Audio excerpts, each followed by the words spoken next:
Shoutout sa mama at papa ko dyan na nanonood. And shoutout sa mga kaibigan ko, Monday Agenda, sa mga kaklase ko dyan sa BSD 1D, and sa mga kaibigan ko dyan, bebe ko dyan, sa Heart, then, ano ba ba? Sa mga pinsan ko, sa mga ka-close friends ko, and then Power Angels. Guys, love you all. Guys, follow nyo na yung Bisaw Squadron ng page namin. Then, like and follow na lang din.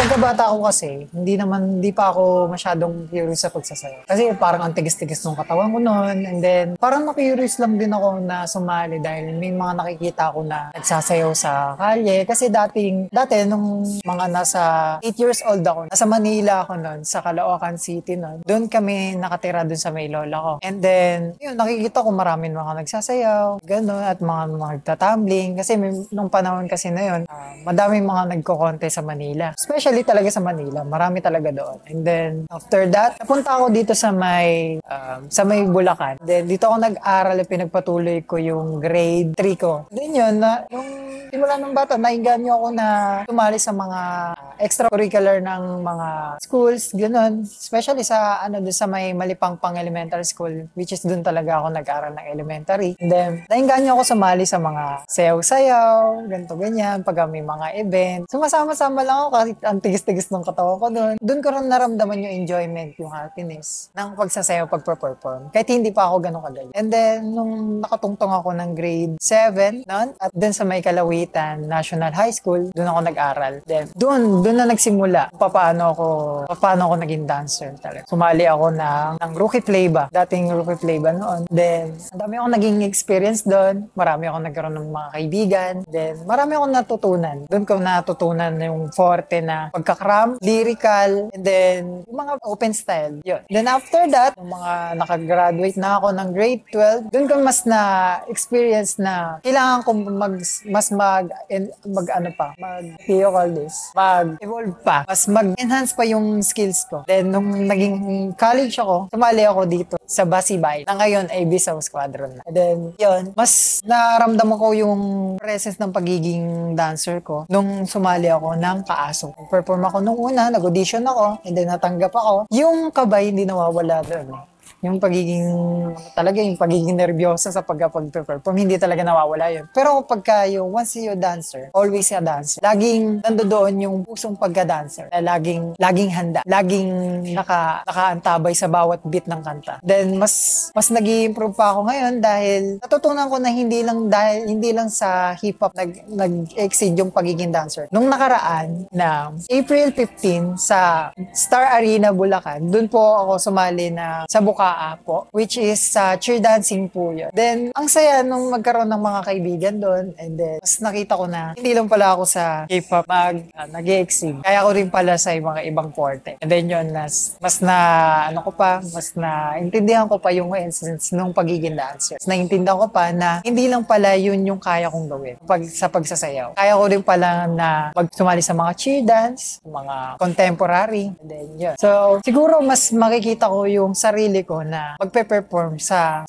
mga national events and international events. Makikita ko yung sarili ko. Sobrang nakaka-proud na ma-reach yung goal na gano'n. As of now, ang ini-expect ko into the near future po, as for being a dancer, mas nakikita ko yung sarili ko na mas nagpe-perform na siya sa mga big events. International, WSB, and mga Battleground, sa HHI, mga gano'n, sa World of Dance, gano'n. Sobrang laki ng opportunity na nabigyan po ako ng chance na makasali sa mga gano'n.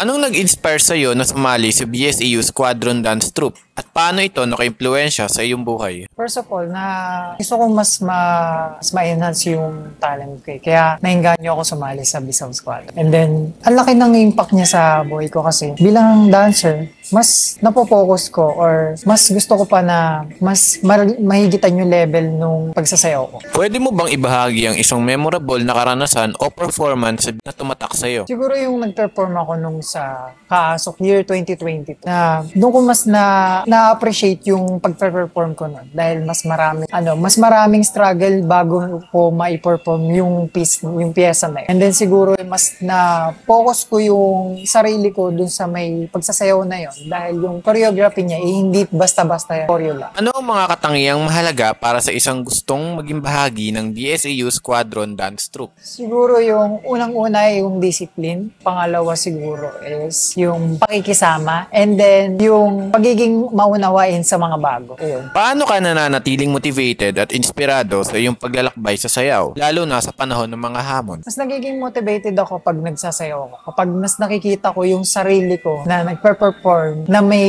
buong tiwala at mas nakikita ko yung sarili ko na mas nagtitiwala na kaya kong gawin or kaya kong i-perform ng maayos yung piyesa. Anong payo ang ibibigay mo sa mga aspiranteng mananayaw na nag-aalinlangan sa pagsali sa isang grupo ng sayaw tulad ng BSAU Squadron? Siguro wag kayong mag-hesitate na sumali or magdalawang isip dahil kapag may about naman yun sa talent mo, which is, sa pagsasayaw, kailangan mo matutunan or kailangan mo mas mahigitan yung mga nakasanayan. Sa pagsali mo lang sa isang grupo, doon mo na matututunan lahat ng bagay. Paano nakatutulong ang pagiging bahagi ng BSAU Squadron sa personal na paglaki at pag-unlad mo?